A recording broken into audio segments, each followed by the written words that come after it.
오늘이 우리 교회 창립 78주년 기념주일입니다. 1946년 5월 첫 주일 양천교회가 역사 가운데 태동이 되어졌습니다. 그래서 78주년 18째 주일 오늘 5월 5일 5월 첫 주일 예배를 드리고 있습니다. 여러분 78년 동안 하나님이 이 교회 속에 우리 성도들 가운데 함께 해주신 것이죠.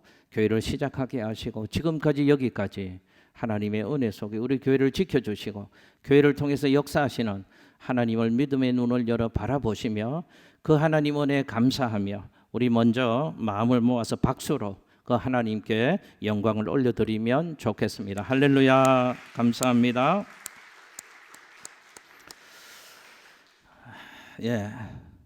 우리 교회는 1946년 첫 주일에 임동재, 이순희, 오차희, 하마르다, 정춘환, 제시 등이 정춘환 씨 방에서 김정형 목사님의 사회로 언더우드 선교사님의 설교로 첫 예배를 드림으로 이 땅 가운데 양천교회의 역사가 시작이 되어졌습니다. 우리 교회는 2017년 5월 7일 70주년 기념 꿈의 성전을 건축하였고 지금은 100년을 향한 비전으로 비전센터 건축을 시작을 하였습니다. 보이는 건물이 교회가 아니기에 건강한 교회 부흥을 통하여 진정한 교회 건축을 완성하기 위해서 우리 교회는 기도하며 온 힘을 다하여 달려가고 있습니다. 여러분 혹시 이런 말 들어보셨습니까? 인생의 방황은 예수를 만나면 끝이 나고 신앙의 방황은 좋은 교회를 만나면 끝이 난다. 여러분 들어보셨나요? 그리고 공감이 되시나요? 한 번 더 말씀드릴까요? 인생의 방황은 예수를 만나면 끝이 나고 신앙의 방황은 좋은 교회를 만나면 끝이 난다. 저는 우리 교회와 우리 성도님들이 그랬으면 좋겠다 하는 생각을 교회 78년 생일에 다시 한번 가져봅니다. 우리 교회와 우리 성도님들이, 교회는 성도들인데 우리 교회와 우리 성도님들이 인생의 방황과 신앙의 방황에 종지부를 찍어주는 그런 성도, 그런 교회. 그래서 계속해서 성장하고 부흥하고 정말 하나님 보시기에도 사람들 보기에도 우리가 느끼기에도 좋은 교회 될 수 있기를 예수님 이름으로 축복합니다. 여러분 우리는 하나님을 아버지라 부르는 하나님의 자녀들입니다. 할렐루야. 예수를 믿고 하나님을 아버지로 섬기는 저와 여러분은 예수 안에서 하나님의 자녀된 사람들입니다. 하나님을 믿는 사람들에게 교회는 대단히 소중한 것입니다. 가정에 아버지가 있어야 하듯이 가정에는 어머니도 반드시 있어야 하는 것이죠. 어머니의 품 안에서 자식들은 보호를 받습니다. 위로를 받습니다. 어머니로부터 공급되어지는 영양분을 취하면서 성장을 합니다. 여러분 우리 영적인 신앙의 삶에서 하나님이 우리 아버지라고 한다면 우리의 어머니는 누구실까요? 여러분 종교개혁자 요한 칼빈은 그의 불후의 명저 기독교 강요 제4권 교회론에서 화면에 나오는 것처럼 교회를 저렇게 설명을 합니다. 우리 같이 한번 읽어보겠습니다. 시작. 하나님이 그리스도인의 아버지이시듯 교회는 그리스도인의 어머니이다. 공감이 되시나요? 하나님이 우리의 아버지시라면 교회는 그리스도인의 어머니다 하는 것입니다. 다시 말하면 하나님을 아버지로 부르는 자들은 교회를 무엇으로 여겨야 한다는 뜻입니까? 교회를 영적인 어머니로 여겨야 한다 하는 것입니다. 무슨 뜻인가 하면 교회가 성도들에게 그만큼 소중하고 가치가 있는 것이다 하는 것을 우리에게 알려주는 것입니다. 여러분 교회는 하나님께서 하나님의 자녀들을 택하시고 택하신 하나님의 자녀들을 품속으로 불러 모으시는 이 땅의 유일한 기관이 교회입니다. 그러므로 교회는 그리스도인들에게 어머니의 품과 같은 것이다. 그래서 성도는 교회 중심의 삶을 살아야 하는 것이죠. 교회 안에서 신앙이 성장하고 건강하게 교회 생활할 때 건강한 신앙의 삶을 건강한 인생을 살아갈 수가 있는 것입니다. 교회 생활을 어떻게 하느냐 너무너무 중요합니다.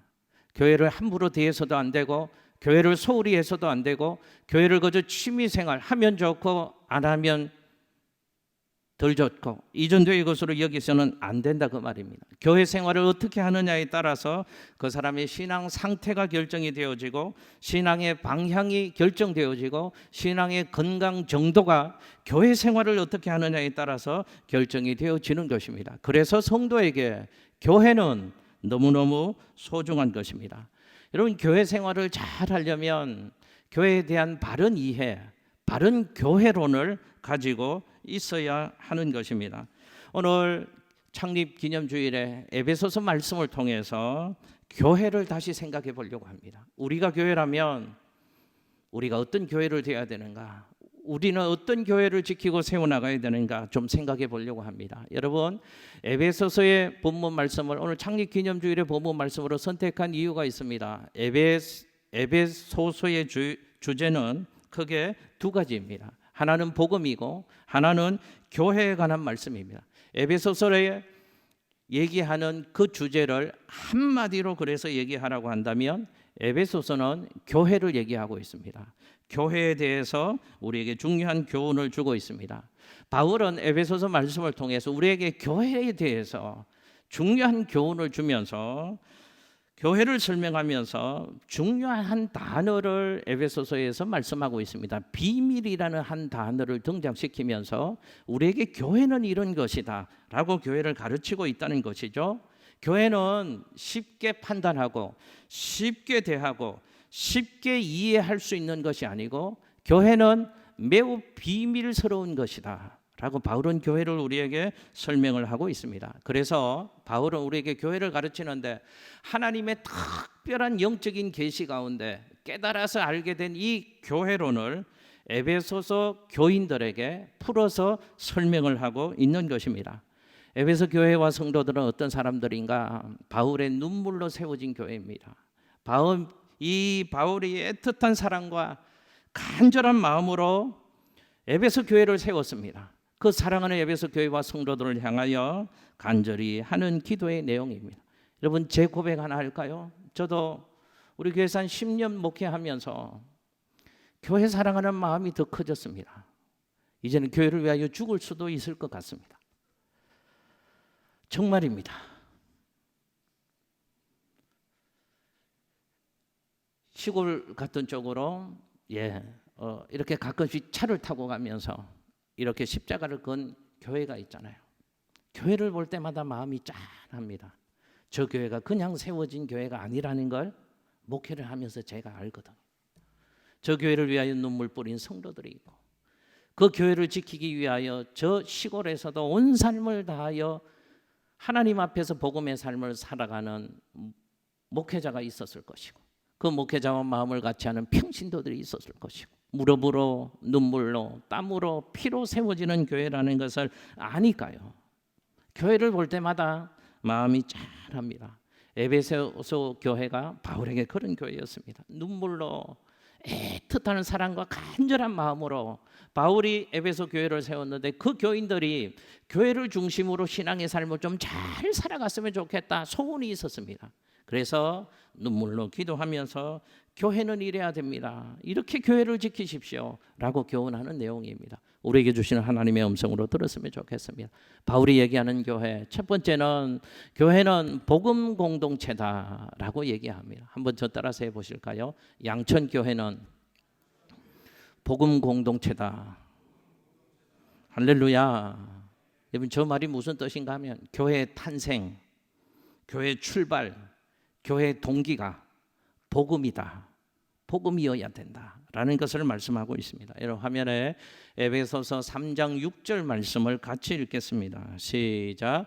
이는 이방인들이 복음으로 말미암아 그리스도 예수 안에서 함께 상속자가 되고 함께 지체가 되고 함께 약속에 참여하는 자가 됨이라. 아멘.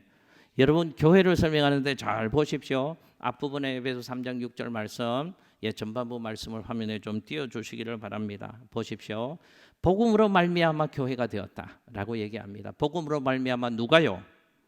이방인들이요. 어떻게요? 그리스도 안에서 함께 상속자가 되었다고 얘기합니다. 누구와? 유대인과 함께 이방인들이 그리스도 안에서 함께 상속자가 되었다. 그게 교회다라고 교회를 바울이 설명하고 있습니다. 여러분 잘 기억하십시오. 복음의 핵심은 예수 그리스도입니다. 복음이라는 말을, 복음을 쥐어짜면, 엑기스를 뽑아낸다면, 한마디로 얘기한다면 복음의 핵심, 복음의 진수는 예수라고 얘기할 수 있습니다. 그러니까 복음이 뭔가, 우리는 참 복음을 많이 하는데 복음은 이 뜻입니다. 예수를 믿으면 구원을 얻는다는 것입니다. 복음이 뭔가, 예수님 안에 참 생명과 영원한 생명이 있다는 것입니다. 복음이 뭔가, 예수로 말미암아 인생이 변화되어지고 예수로 말미암아 영원한 산소망을 가지는 하나님의 사람이 될 수 있다. 이게 복음이라는 것입니다. 그 복음으로 교회가 되었답니다. 그렇다면 교회는 어떤 것인가? 복음으로 말미암아 구원을 얻은 사람들의 모임이 교회라고 얘기할 수 있습니다. 그러면 교회는 어떻게 진행이 되어져야 되는가? 교회는 어떻게 운영이 되어져야 되는가? 교회는 복음에 의해서 작동이 되어져야 됩니다. 교회는 복음에 의해서 다스림을 받아야 하고 복음을 따라가야 하고 복음이 전부라고 하는 사람들의 모임이 교회가 되어야 한다. 여러분, 교회가 그냥 왔다 갔다 하는 교회가 아니잖아요. 교회를 잘 이해하셔야 됩니다. 여기서 건강한 교회, 좋은 교회, 훌륭한 교회는 그럼 어떤 교회인가? 라는 질문을 우리는 던져볼 수 있습니다. 성경은 한마디로 좋은 교회, 건강한 교회, 훌륭한 교회는 복음이 그 교회의 깃발인 교회, 복음이 그 교회의 절대 가치인 교회, 그런 교회가 좋은 교회다, 훌륭한 교회다, 건강한 교회다라고 얘기를 하고 있는 것입니다. 쉽게 말씀드릴까요? 복음이 말씀이라면 말씀의 권위를 인정하는 교회, 말씀 앞에 자신의 방법, 자신의 고집, 자신의 경험, 자신의 모든 것들을 내려놓고 말씀을 내 삶의 기준으로 삼고 말씀 안에서 행복을 찾아가는 교회, 성도, 그 교회, 그 성도가 좋은 성도, 좋은 교회, 건강한 성도, 건강한 교회라는 말입니다. 그렇다면 잘 이해하셔야 됩니다. 우리는 교회를 어떻게 섬겨야 되는가? 말씀이 최고의 가치를 가지는 교회로 우리의 교회를 섬겨야 합니다. 말씀을 경외하는 교회가 되어야 됩니다. 말씀을 사모하는 교회가 되어야 합니다. 말씀이 살아서 움직이는 교회가 되도록 우리는 교회를 섬겨야 될 줄로 믿습니다. 여러분 잘 보십시오. 비유로 제가 좀 이렇게 표현을 해드리고 싶습니다. 하늘에서 하나님이 은혜와 복을 주십니다. 그런데 그 하늘에서 내리는 은혜의 비를 받으려면 그릇을 준비해야 되잖아요. 하늘에서 내리는 은혜와 축복의 단비를 받으려면 그릇을 준비해야 됩니다. 그런데 그 그릇이 뚜껑이 열려진 그릇을 준비해야 되잖아요. 그래야지 이 그릇에 내게 필요한 비를 담을 수 있는 것입니다. 여러분 잘 들으십시오. 하나님은 말씀을 통해서 우리에게 은혜와 복을 주십니다.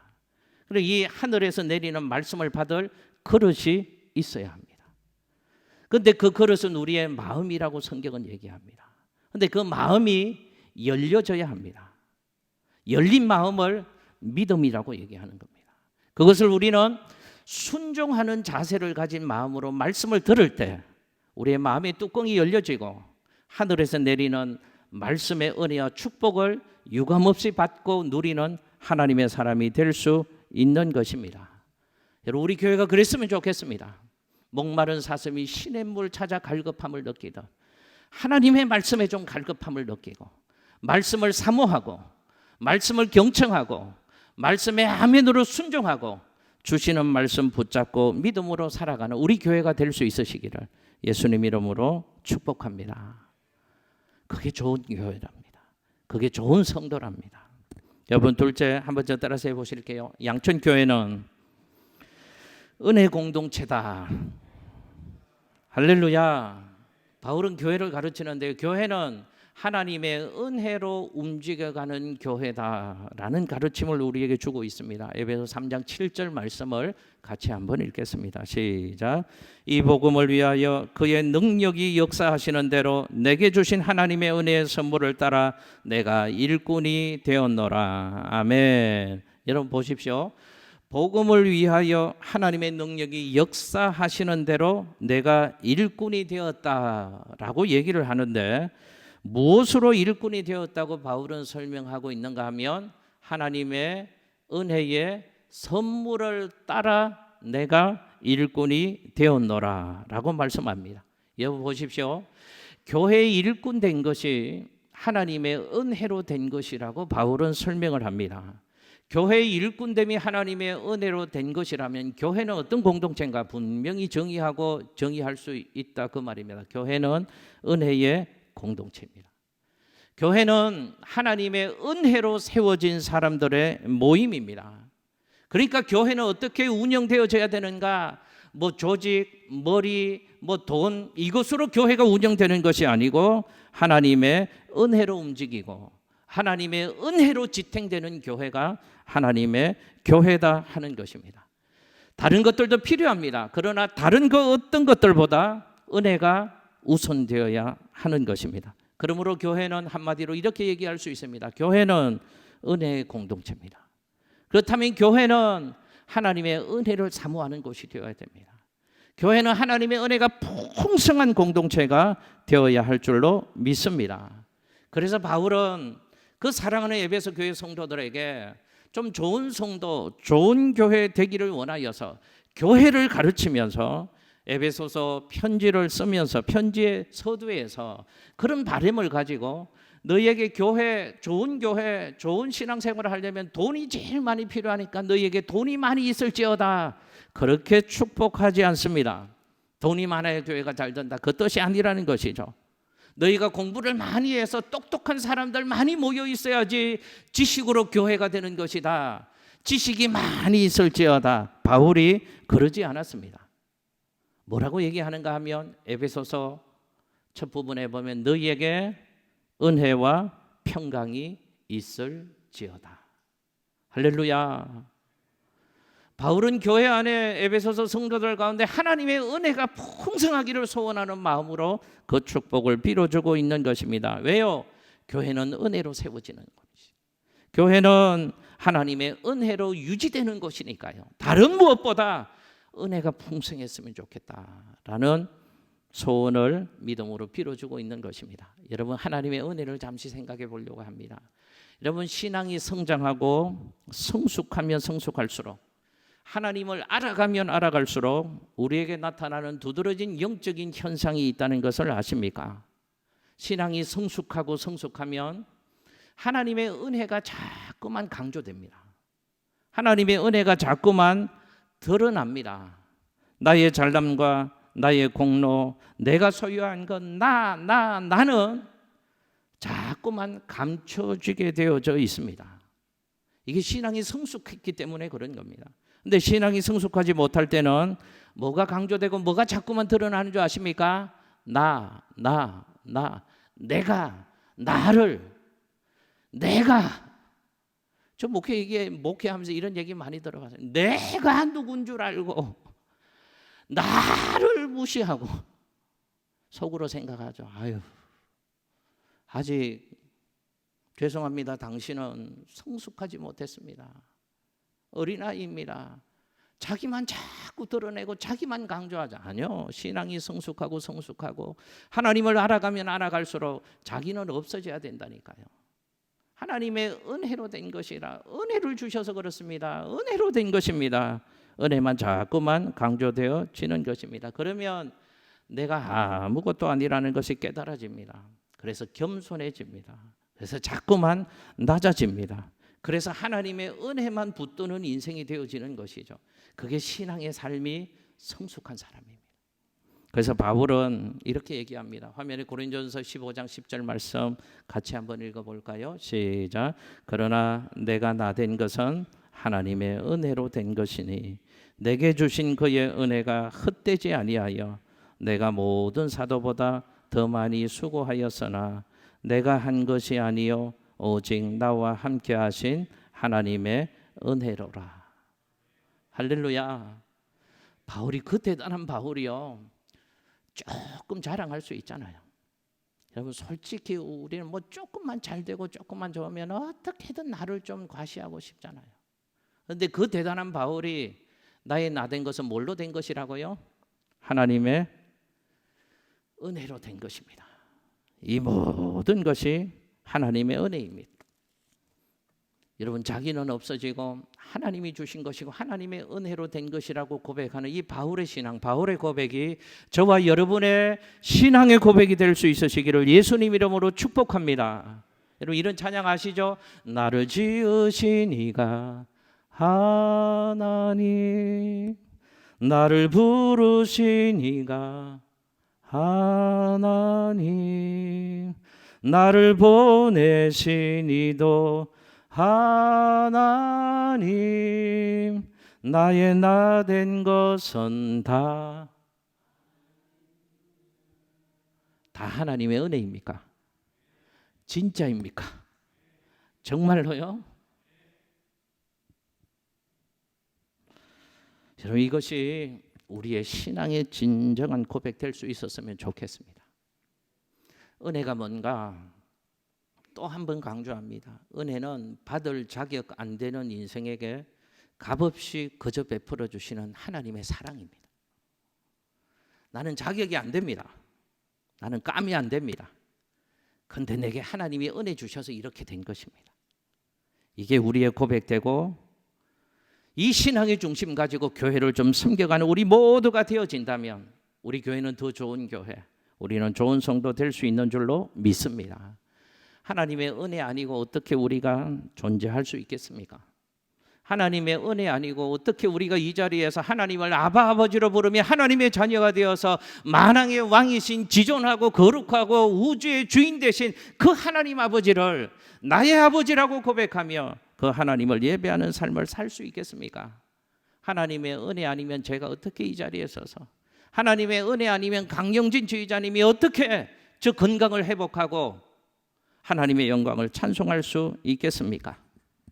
말로는 다 하나님의 은혜라고 얘기하는데 혹시 마음 한켠에서 또 나니까 하는 거지, 나만 할 수 있는 거지, 나 아니면 다 못하지, 이런 생각들 하고 나를 몰라주면 좀 서운해하고 섭섭해하고 그러지 말았으면 좋겠습니다.